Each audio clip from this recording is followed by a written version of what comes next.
नेमि चन्द्रमकलङ्कं गुणरत्नभूषणोदयं जीवस्वरूपमोक्षम्।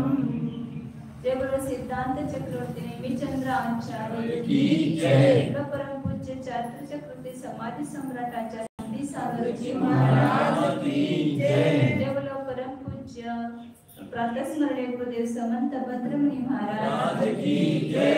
परम पूज्य आचार्य प्रोडक्शन सुंदर सागर जी महाराज की जय। परम पूज्य दीक्षा गुरु वात्सल सिंधु आचार्य सुयस सागर जी महाराज की जय।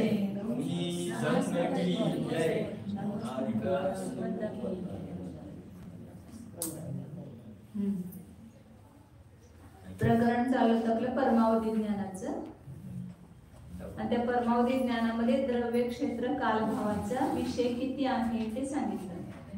परमावधी ज्ञानाचा द्रव्य पहिलं भेद मध्ये द्रव्य विषय काय सांगितलं? देशावधीच्या उत्कृष्ट द्रव्यामध्ये एकदा ध्रुवाचा भाग दिला, ते परमावधीचा जगन्य विषय झाला। आणि परमावधीच्या क्षेत्राला आणि काळाला काय करायचं? परमावधीचे क्षेत्र आणि काळाचे भेद किती आहे? जेवढे द्रव्याचे भेद तेवढे क्षेत्र आणि कालाचे भेद आहेत। म्हणजे प्रत्येक द्रव्याबरोबर क्षेत्र आणि काल बदलत जाते तिथं। देशावधीमध्ये तसं बदलत नाही, प्रत्येक द्रव्याबरोबर क्षेत्र बदलत नाही, आणि परत क्षेत्र बदलत तर काळ बदलत नाही। परंतु इथं परमावधीमध्ये प्रत्येक भेदामध्ये द्रव्य क्षेत्र कालभाव चारी पण बदलत जातात। म्हणजे तर क्षेत्र आणि काळाचा किती विषय होतो म्हणून सांगितलं?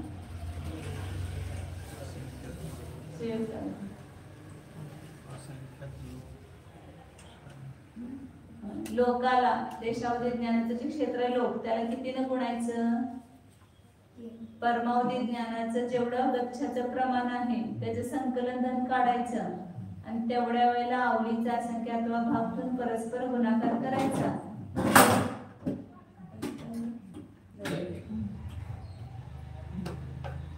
तो गुणकार येणार त्या क्षेत्राचा, आणि काळाला गुणलं की काळाचं येणार।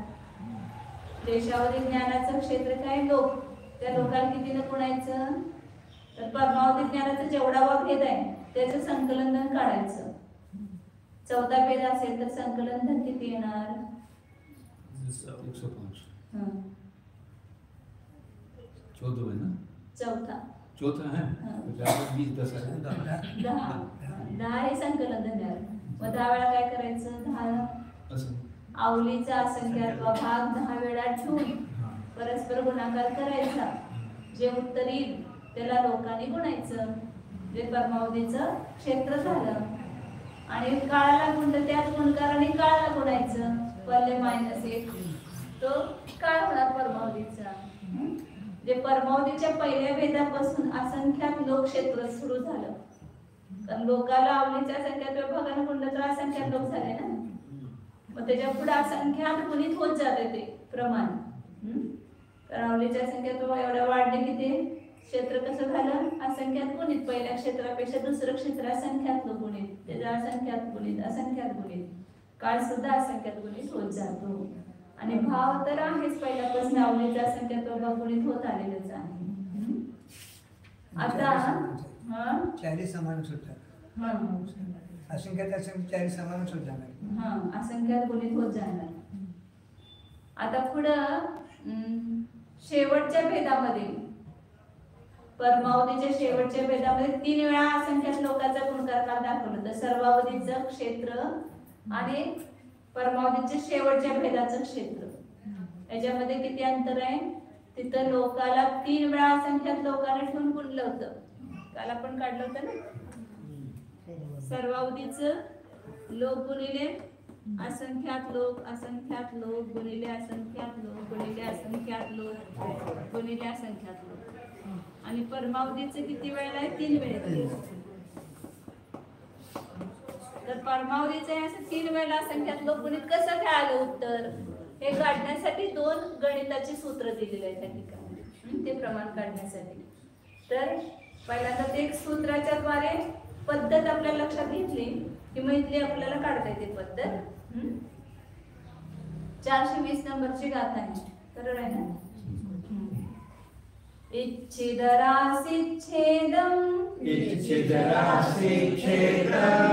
दिन्नच्छेदे हि भाजिदे तत्थ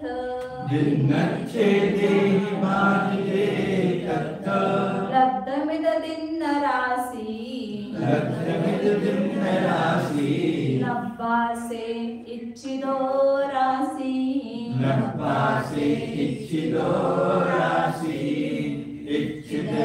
इच्छिदरासिच्छेदं दिन्नच्छेदे हि भाजिदे तत्थ लब्धमिद दिन्नरासि नब्बासे इच्छिदो रासि. आता कुठली एक इच्छित राशी आहे, जसं उदाहरणार्थ आपण 256 घेतलं, एक इच्छित राशी 256 आहे. आता ती राशी आपण एक देय राशी ठरवली, 4 घ्या 16 घ्या काय पण, तर ती देय राशी किती वेळा आपण ठेवल्यानंतर ती इच्छित राशी येते, असं सूत्र आहे थोडक्यात. कुठली पण एक इच्छित राशी घ्या, 16 घ्या 256 घ्या 536 घ्या काय पण घ्या. आता ती त्याला आपण एक देय राशी ठरवायची, किती देय राशी म्हणजे किती वेळा आपण ठेवल्यानंतर ती इच्छित राशी येणार. 16 देय राशी आहे किंवा 4 घ्या, कुठलं पण घेतलं तर चालतंय. उदाहरण आपण घ्यायचंय,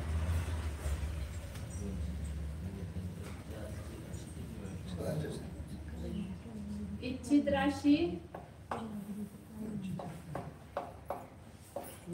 समजा 256 आहे, ही आपल्याला इच्छित राशी आणि देय राशी 4 घ्या चालते, 16 घ्या 4 घ्या पण 4 आहे. म्हणजे आता ही देय राशी किती वेळा ठेवल्यानंतर 256 राशी येणार. नाही तसं नाही, ही देय राशी किती वेळा ठेवावी लागणार, तर त्याच्यासाठी सूत्र आहे इच्छित राशीच्या अर्धच्छेदाला 256 चे अर्धच्छेद किती आहेत, 8 आहेत. अर्धच्छेदाचा अर्थ काय, 256 चा अर्ध करत जायचं.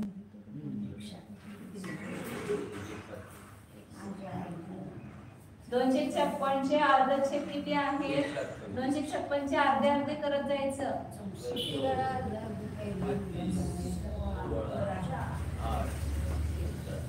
याला म्हणतात अर्धच्छेद.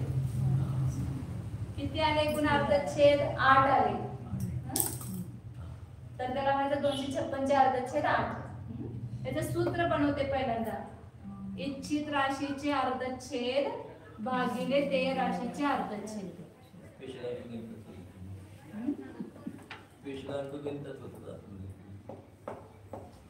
इच्छित राशीचे अर्धच्छेद अर्धच्छेदाला देय राशीच्या अर्धच्छेदाने भागायचं.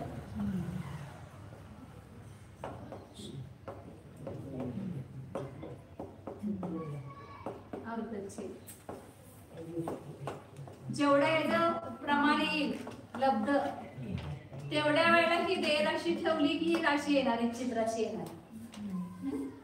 आता 256 चे अर्धच्छेद इच्छित राशी आहे, त्याचे अर्धच्छेद किती आहेत, 8 आहेत. आणि 4 चे अर्धच्छेद किती आहेत, 2 आहेत. 2 ने भाग किती आलं उत्तर, 4. तर आपण 4 वेळेला 4 गुणाकार केला की इच्छित राशी येणार. 4 × 16 16 × 64 64 × 256. कुठली पण राशी असू दे. आता इथं असंख्याताचं गणित आहे, तिथं त्या असंख्यातामध्ये हे लावायचं. आता समजा आपण इथं देय राशी 16 ठेवा,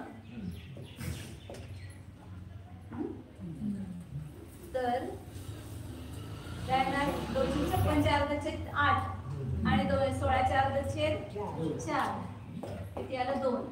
म्हणजे 16 2 वेळा ठेवायचे, 16 × 16 बरोबर 256.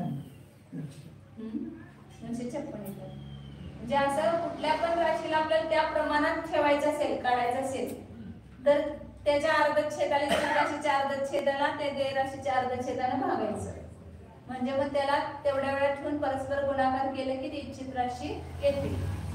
जसं आता आपल्याला इथं समजा इथं इच्छित राशी ठेवायचं आपल्याला लोकाच्या भाषेमध्ये काढायचंय. इच्छित राशी काय घेतली? लोक. आणि देय राशी घेतलं अवलीचा असंख्यात्व भाग.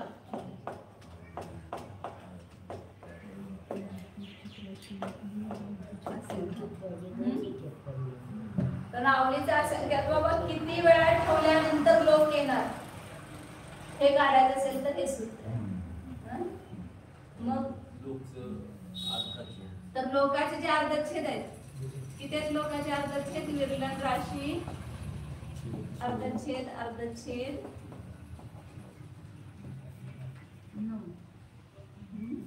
आणि ह्याच्यातून 1/3 वजा केलं काय अधिक. राजूचे अर्धच्छेद जगस्राणीचे अर्धच्छेद त्याच्यात तिप्पट लोकाचे अर्धच्छेद आहेत ना. जगस्राणीचे अर्धच्छेद किती आहेत?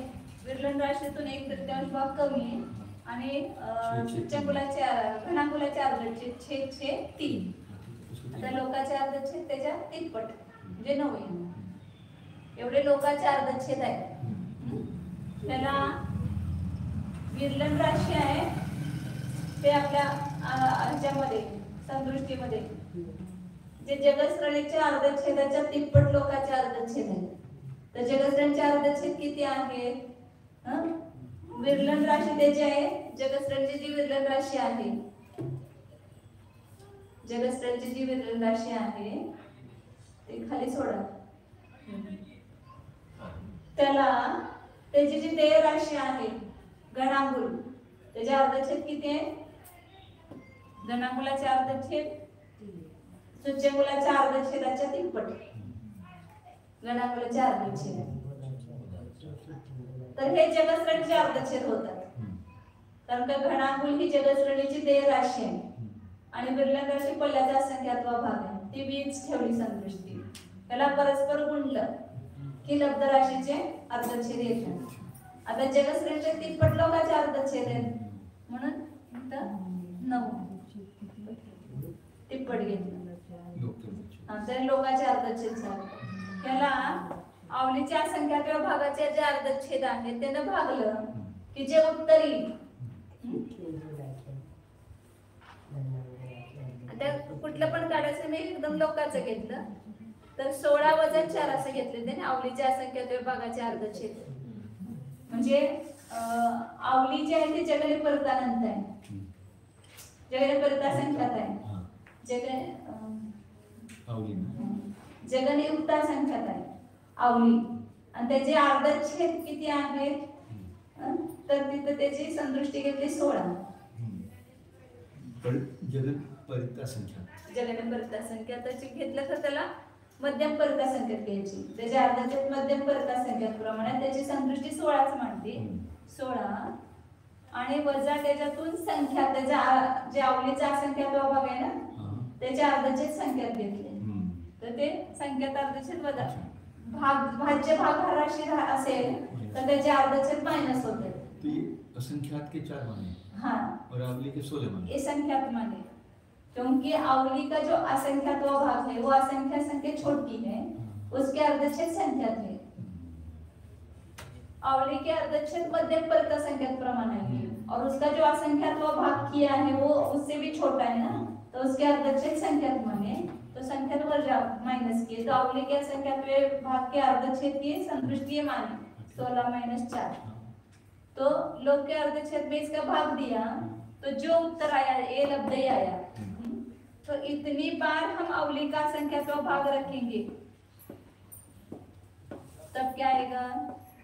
1 लोक आएगा. जहां पर भी बीच में देशावधि ज्ञान के संकलन लिखना आएगा समझो. मैंने पहले हमने 1 बार अवली का संख्यात्व भाग का गुणा किया फिर दूसरे संकलन में 3 बार अवली के संख्यात्व भाग का परस्पर गुणा किया फिर तीसरे में 6 बार किया चौथे में 10 बार किया.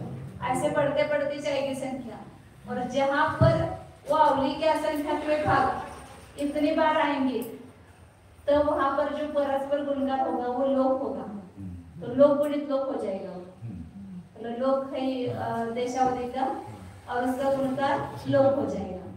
ऐसे ही जब हम आगे आगे जाएंगे तो वो गुणकार बढ़ता जाएगा ना। तो अब यहाँ परमावधि के जो अंतिम भेद है वहां पर कितना है गुणकार वो निकालना है। शेवटचं जे ते परमावधीचं भेद आहे त्याच्यामध्ये गुणकाराचं प्रमाण काय हे काढायचं। हे सूत्र दिलं तुम्हाला।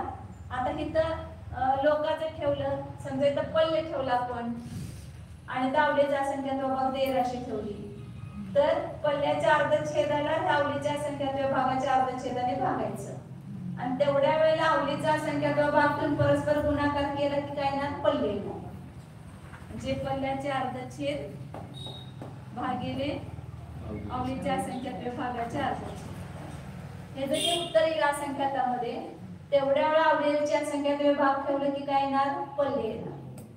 असंच इथं सूच्यंकुल ठेवा, सूच्यंकुलाचे अर्धछेद छेद गुणिले छेद, पल्ल्याचे अर्धछेद गुणिले पल्ल्याचे अर्धछेद बरोबर सूच्यंकुलाचे अर्धछेद।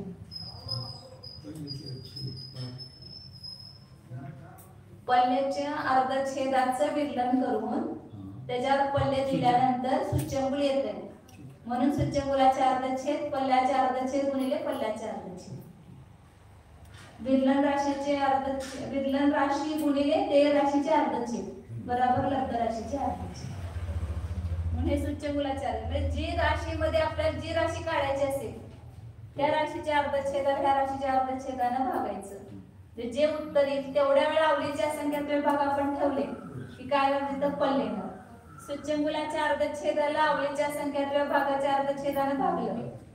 आता मग अशी केलं होतं 256 ला 16च्या अर्धछेदाने त्याच्या अर्धछेदाला 16च्या अर्धछेदाने भागलं, तर तेवढ्या वेळा 16 ठेवलं की 256 आलं। 256च्या अर्धछेदाला 4च्या अर्धछेदाने भागलं, जे उत्तर आलं तेवढ्या वेळा 4 ठेवलं की 256 येणार। तसं आता आपल्याला आवलीच्या असंख्यात विभागाचे सगळे गुणकार आहेत। इथं प्रत्येक ठिकाणी आवलीच्या असंख्यात विभाग संकलन धन प्रमाणवार ठेवून परस्पर गुणाकार करायचे। मग पल्ले प्रमाण कधी होणार गुणकार, तर पल्ल्याच्या अर्धछेदाला आवलीच्या असंख्यात विभागाच्या अर्धछेदाने भागायचं।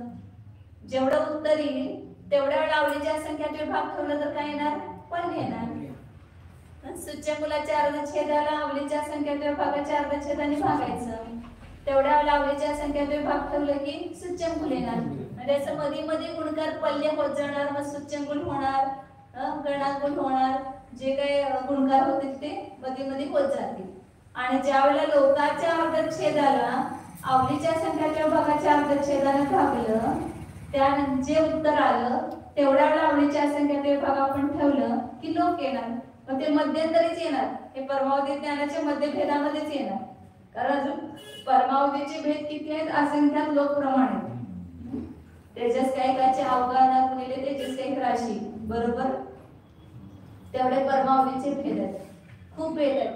म्हणून मग हे असंख्यात लोक गुणकार होत जाणार पुढे पुढे। आता परमावधीच्या शेवटच्या भेदामध्ये गुणकाराचं प्रमाण किती आहे तुम्हाला दिसत नाही, थोडंसं तिकडे वाटतं। तर परमावधीच्या भेदामध्ये किती आहे ते पुढे काढायचं आपल्याला। हे सूत्र लक्षात आलं, हे एकदम सोपे आहे की कुठली पण राशी आपल्याला त्या फॉर्म्युल्यामध्ये काढायची आहे, तर त्या इच्छित राशीच्या अर्धछेदाला त्या राशीच्या अर्धछेदाने भागायचं आणि जेवढं उत्तर येईल तेवढ्या वेळेत ते राशी ठेवून परस्पर गुणाकार करायचा, म्हणजे ते उत्तर येते। आता 421 नंबरची गाथा आहे, परमावधीचा शेवटचा गुणकार सांगतात। दिनच्छेदेन वहिद लोकच्छेदेन पदधने भजिते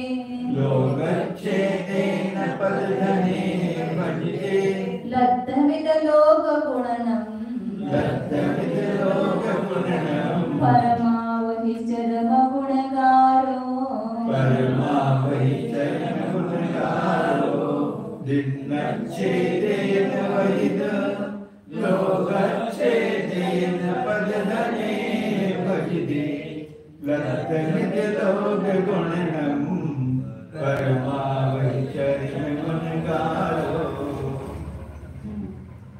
परमावधीचा अंतिम गुणकार.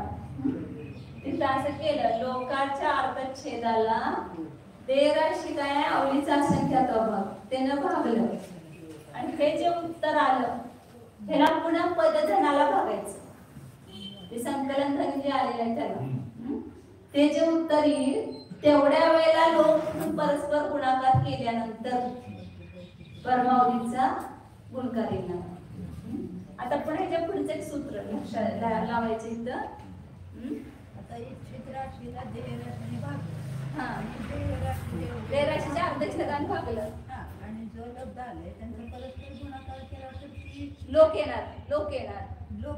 आता इथं किती अवलीचा असंख्यात्व भाग किती वेळला इथं अवलीचा असंख्यात्व भाग किती वेळा ठेवलेला आहे, तर त्याचं संकलन तर काढावं लागेल ना. परमावधीच्या अंतिम भेदामध्ये किती संकलन धन आहे, तर तेवढे लोक येणार ना तिथं.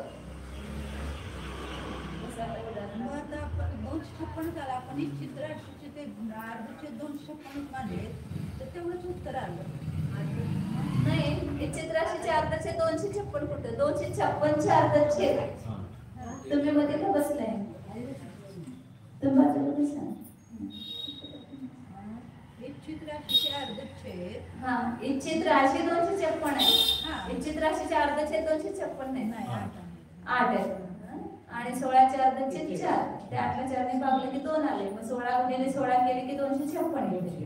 तसं आता आपल्याला किती वेळा अवलीचा असंख्यात्व भाग ठेवून परस्पर गुणाकार केल्यावर लोक उत्तर येणार, तर लोकाच्या अर्धछेदाला अवलीच्या असंख्यात्व भागाच्या अर्धछेदाने भागायचं. तेवढ्या वेळेला आपण अवलीच्या असंख्यात्व भाग ठेवून परस्पर गुणाकार केला की लोक येणार. आता इथं परमावधीचा शेवटचा जो गुणकार आहे त्याच्यामध्ये किती अवलीच्या असंख्यात्व भाग आहे, तर ते पदधन काढावं लागेल. पण दुसरं सूत्र येतं, दुसरं एक सूत्र वापरावं लागते.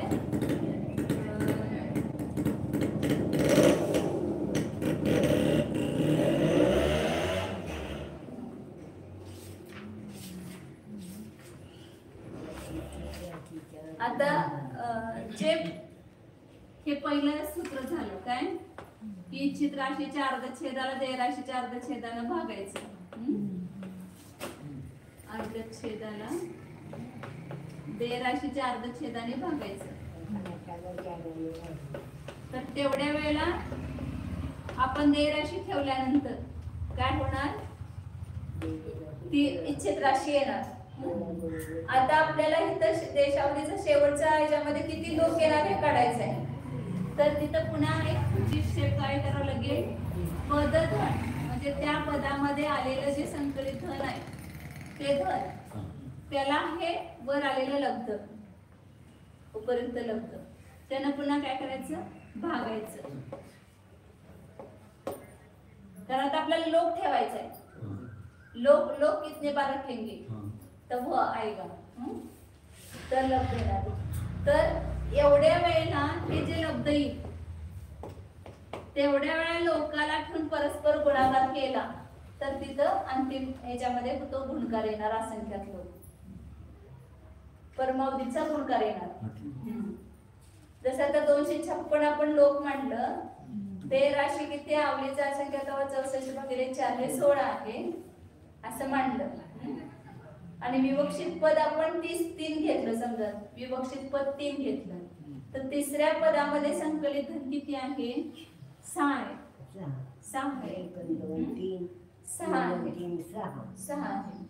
आणि आपण पहिल्यांदा गेलो तर 256 अर्धछेद 256 लोक म्हटलं आपण. 256 अर्धछेद 8 आणि 16 अर्धछेद 4 बरोबर किती आलं 2. म्हणजे 2 वेळेला आपण 4 ठेवून गुणाकार केला नाही, 16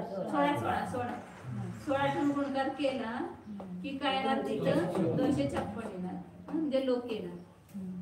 आता इथं आपल्याला तिसऱ्या पदामध्ये काढायचंय. समजा तर तिसऱ्या पदामध्ये काय केलं, त्या ठिकाणी त्याचं जे पदधन आहे 6 आहे आणि त्याला हे जे हे लब्ध आलेलं आहे हे ना पदधनाला लब्धाने भागायचं 2 तर पुढे काय येणार 3. मग इथं तिसऱ्या ह्याच्यामध्ये 256 3 वेळा ठेवून गुणकार येणार. 256 गुणिले 256 गुणिले 256. हा म्हणजे आता आपण तुम्ही 6 वेळेला अवलीचा संख्यात्व भाग ठेवा की 3 वेळेला 256 ठेवा. अवलीचा संख्यात्व भाग 16 म्हणलं ना, 16 16 6 वेळा ठेवा.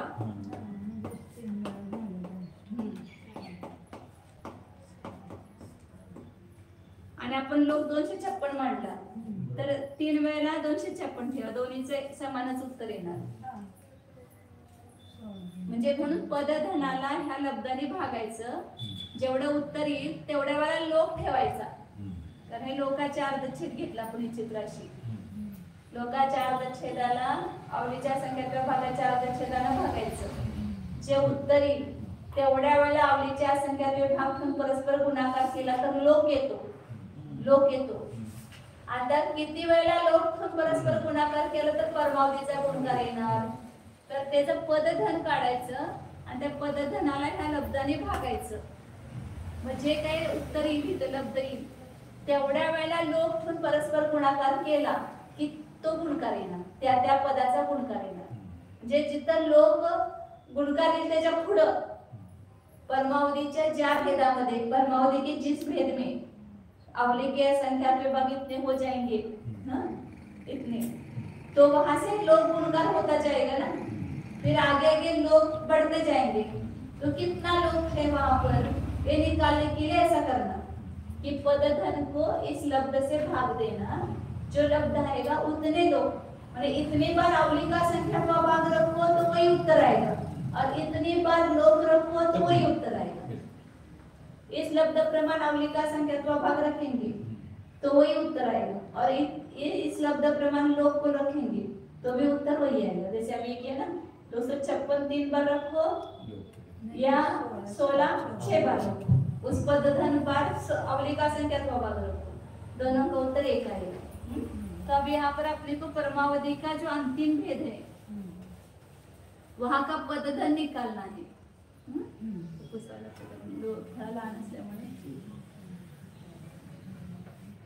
पदधन काढायची आपल्याला काय पद्धत की गच्छाचं जे प्रमाण असेल. आता परमावधी ज्ञानाचं गच्छ काय आहे आपण काढलं होतं. तेजस का एक राशी असंख्यात लोक त्याला तेजस का एक ह्याचे भेद घनांकुल भागिले पल्ल्याचा असंख्यात्व भाग गुणिले असंख्यात एक कमी एक अधिक आपण काय काढले होते ना. हे तेजस का एक राशीचे अवघाण्याचे भेद आणि त्याला तेजस का एक राशीनं गुणलं असंख्यात लोकांना गुणलं. तर एवढे परमावधी ज्ञानाचे भेद आहेत. म्हणजे जेवढे भेद आहे ते शेवटच आहे ना गुणकार. ह्या पदाचं आपल्याला पदधन काढायचं आहे. समजा 1000 आहे 1000चं पदधन काढायचं. तर काय करणार पदधन काढायला पद आणि एक अधिक पद करणार. थोडा गुणकार लोक गुणांकुल पदाचा असंख्यात्व भाग असंख्यात एक कमी एक अधिक आणि ह्याच्यामध्ये पुन्हा म्हणजे 2 अधिक होणार. काय करायचं 2 अधिक इथून घ्यायचे लोकांपासून घ्यायचे. नहीं वहां से नहीं. ये हाँ अलग अलग करेंगे. ये नहीं एक अधिक आएगा ये अधिक इधर से आएगा उसमें एक अधिक नहीं करेंगे. 6 के ऊपर एक है और असंख्यात लोक योग करेंगे. तर हे काय होणार हे पद आणि ह्याला 1/2. हे परमावधी ज्ञानाच्या शेवटच्या भेदामध्ये संकलन धन एवढं आलं. आता आपण जसं 10 काढायचं तर काय करतो 10 गुणिले 11 करतो भागिले 1 गुणिले 2 करतो. तसं आता हे शेवटचा भेद आहे. मग एकूण जेवढे भेद आहेत तेच प्रमाण शेवटच्या भेदाचं येणार. 1000 भेद आहेत तर 1000 पद येणार ना पदाचं प्रमाण. मग 1000 गुणिले 1000 1 येणार. तसं इथं हे जे परमावधी ज्ञानाचे भेद आहेत ते ठेवले आणि त्याला एक अधिक करून पुढे ठेवला परस्पर गुणाकार केला आणि त्याच्या खाली 1 आणि 2 ठेवला आपण, तर हे पदधनच झालं. शेवटच्या भेदामध्ये पदधन झालं. म्हणजे एवढ्या वेळेला काय करायचं आपल्याला, अवलीचा असंख्यात्व भाग ठेवून गुणाकार करायचा आहे.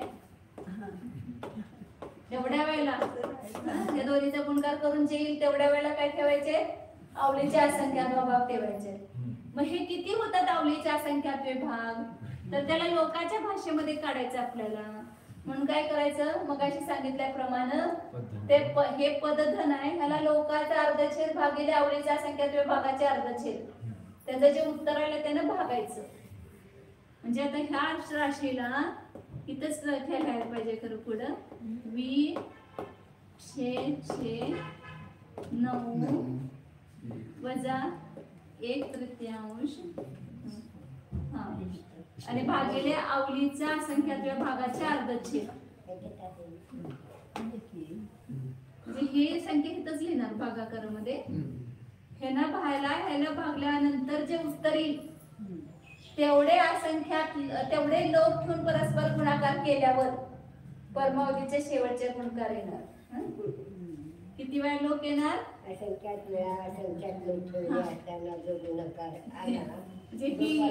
जे वेद ह्याला इथे येणार भागाकारामध्ये. तर जे उत्तर येईल तेवढ्या वेळेला काय करायचे आपल्याला, लोक किती वेळा ठेवायचे, एवढ्या वेळेला लोक ठेवून परस्पर गुणाकार केल्यावर काय येणार, परमावधीच्या क्षेत्राचं किंवा काळाचं दोन्हीचा गुणकाराचं प्रमाण येणार. मग हे असंख्यात लोक होणार. लोक गुणिले लोक असंख्यात लोक झाले इथंच, लोक गुणिले लोक असंख्यात लोक झाले ना. अशी किती वेळा असंख्यात लोक ठेवायचे, असंख्यात लोक गुणिले असंख्यात लोक आहे. हे लोक हे इथं विसरले मी, इथं असंख्यात लोक आहे. असंख्यात लोक पुन्हा असंख्यात लोक आहे, इथंच हे 2 असंख्यात लोक झाले. आणि तेवढ्या वेळेला लोक ठेवायचे आपल्याला.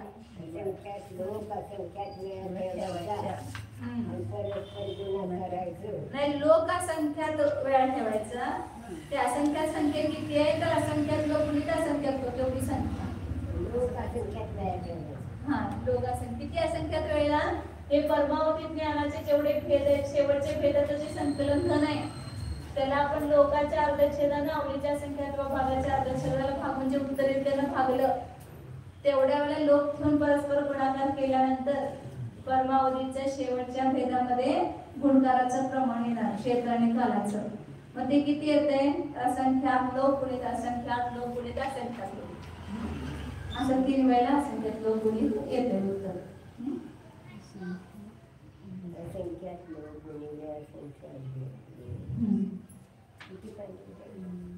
हे 77 आणि 78 पानावर गणित आहे सगळं.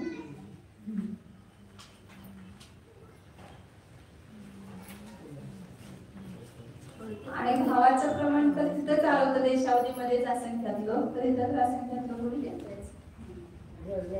थोडक्यात म्हणजे परमावधी ज्ञानाच्या शेवटच्या भेदाचं जे संकलन धन येईल त्याला लोकांचा अर्धछेद भागिले अवलीच्या असंख्यात्वे भागाच्या अर्धछेदाने भागायचं. जेवढं उत्तर येईल तेवढ्या वेळेला लोकांचा परस्पर गुणाकार केला की परमावधी ज्ञानाच्या शेवटच्या भेदामध्ये क्षेत्र आणि काळाच्या गुणकाराचं प्रमाण येतं.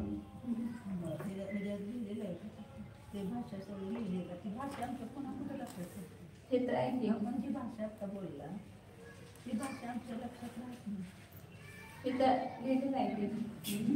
लोग का परस्पर गुना, इतनी बार लोग का परस्पर गुना करने से गुणकार आता है. इससे देशावधी को उत्कृष्ट लोक प्रमाण और उत्कृष्ट काय गुना करना. हे सगळं सूत्र लिहिलेत ना आपण, पद संकलन धन वगैरे कसं काढायचं त्याच्यामध्ये.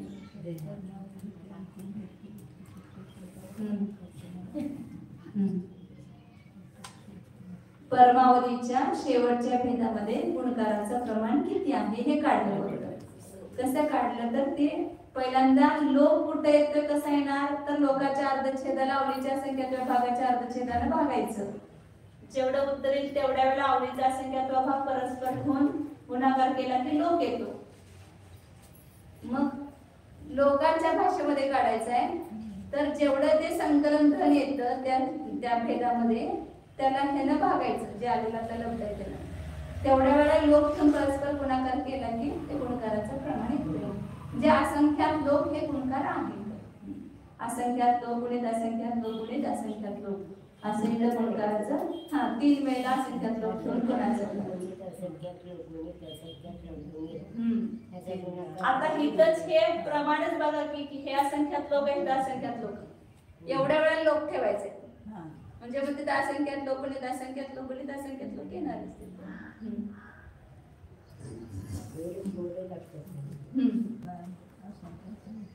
आता पुढे 422 नंबरची गाथा आहे.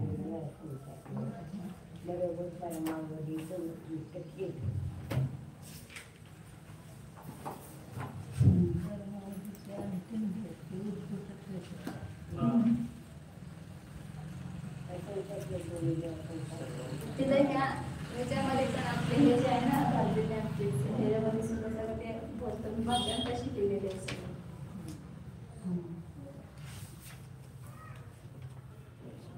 आवली असंख्य भागा जहन्न दवस्य होन्ति पज्जाया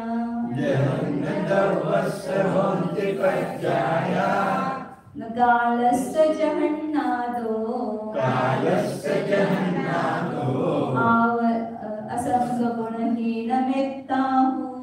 असंख्य गुणहीन मेत्ताहु आवली असंख्य भागा जहन्न दवस्य होन्ति पज्जाया कालस्य जहन्नादो असंख्य गुणहीन मेत्ताहु. मागं पण सांगितलं होतं एकदा, परत इथं भावाचं प्रमाण सांगतात की आवलीचा असंख्यात्वा भाग हे जगन द्रव्याच्या पर्यायी त्या किती आहेत, काळाच्या जगण्यापेक्षा असंख्यात पट कमी आहे. काळ किती आहे जगन द्रव्याचा, आवलीचा असंख्यात्वा भाग, आणि भाव किती आहे त्याचा पण असंख्यात्वा भाग. जे असंख्यात गुणाकीन झालं ना भाव, पर्याय म्हणजे तर भाव घ्यायचा. तर काळाचे जेवढं प्रमाण आहे आवलीचा असंख्यात्वा एवढ्या काळाला जाणतंय जगन देशावधी ज्ञान. तर भावाच्या अपेक्षेने किती जाईल ह्याचा पण असंख्यात्वा भाग म्हणजे असंख्यात गुणित ही एवढ्या पर्यायांना जगन देशावधी ज्ञान जाणतं. आणि हेच पुन्हा आवलीच्या असंख्यात्वा भागानं गुणित होत गेलं ते कुठपर्यंत जायचं, सर्वावधी ज्ञानापर्यंत. ह्याला आवलीच्या असंख्यात्वा भागानं गुणलं की दुसरा भेद आला, पुन्हा आवलीच्या असंख्यात्वा भागानं गुणलं की तिसरा भेद, पुन्हा आवलीच्या असंख्यात्वा भागानं गुणलं की चौथा भेद. असं करत करत देशावधीच्या शेवटपर्यंत जायचं, असंच परमावधीच्या शेवटपर्यंत जायचं. सर्वावधीपर्यंत भावाचं प्रमाण आवलीच्या असंख्यात्वा भाग गुणित हेच पुढच्या गाथेमध्ये त्यांनी सांगितले. 423 नंबरच्या गाथेमध्ये तेवढे घेऊया. सवोहित्यकमसो आवली असंख्य भाग गुणितकमा दव्वाणं भावाणं परसंख्या सरिसगा होन्ति सवोहित्यकमसो आवली असंख्य भाग गुणितकमा दव्वाणं भावाणं परसंख्या सरिसगा होन्ति. काय सांगतात की असं सर्व हे आवलीच्या असंख्यात्व्या भागानं गुणित जगण्याचं हे सांगितलं. आवलीचा असंख्यात्वा भाग तो काळापेक्षा असंख्यात पट कमी आहे. आणि पुन्हा पुढच्या भेदामध्ये आवलीच्या असंख्यात्व्या भागानं गुणत जायचं कुठपर्यंत, सर्वावधीपर्यंत. म्हणजे भावाचं प्रमाण प्रत्येक भेदामध्ये आवलीचा असंख्यात्व भाग गुणित होत जाणार. समान रूपाने आवलीच्या असंख्यात्व भाग गुणित होत जाणार कुठपर्यंत, सर्वावधीपर्यंत. देशावधीच्या जगण्यापासून ते सर्वावधीपर्यंत एकच पद्धत तिथं भावाची. अशा प्रकारे म्हणून द्रव्याने भावांची पदसंख्या सरिसगा होती. द्रव्याने भावांची पदसंख्या समान आहे. द्रव्याचे जेवढे भेद तेवढेच भावाचे भेद आहेत. फक्त क्षेत्र आणि कालाचे भेद कमी आहे. अशा प्रकारे तिथं परमावधी ज्ञानाचा विषय संपला. देशावधीमध्ये कमी आहे आणि कर्मावधीमध्ये तेवढे चारी तर समानच आहेत. द्रव्य आणि भावाचे द्रव्य क्षेत्र काल भाव चारी समानच आहेत, परंतु देशावधीमध्ये क्षेत्र आणि कालाचे कमी आहे. द्रव्यापेक्षा क्षेत्राची कमी आणि क्षेत्रापेक्षा कालाची कमी. अशा प्रकारे हे परमावधी आणि त्याचं प्रकरण संपलेलं आहे. आता चारी गतीमध्ये किती अवधी ज्ञानाचं विषय क्षेत्र आहे त्याचं प्रमाण पुढे सांगितलं. नरकामध्ये किती, देवामध्ये किती, मनुष्यामध्ये, नारकीमध्ये, तिर्यंच्यामध्ये किती किती प्रमाण आहे ते सांगणार आहे पुढं. त्याचं क्षेत्र आणि त्याच्या पुढं द्रव्याचं प्रमाण सांगते. सोपं आहे पुढं, फक्त किती किती एवढं सांगितलं आहे. त्याच्यानंतर मग मला पर्यंत सुरू होईल.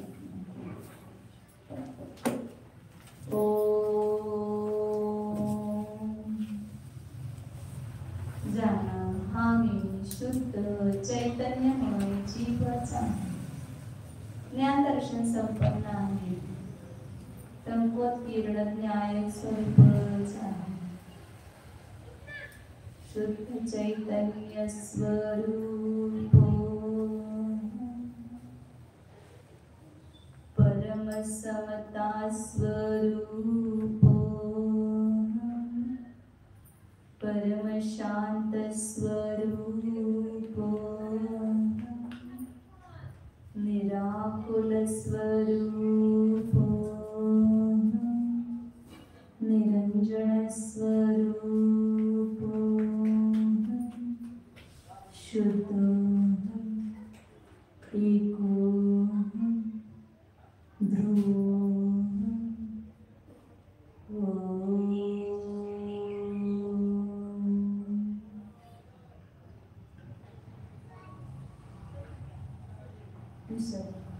नमो हरिहंताय नमो सिद्धार्थं नमो आर्यानं नमो भुवनचार्यानं नमो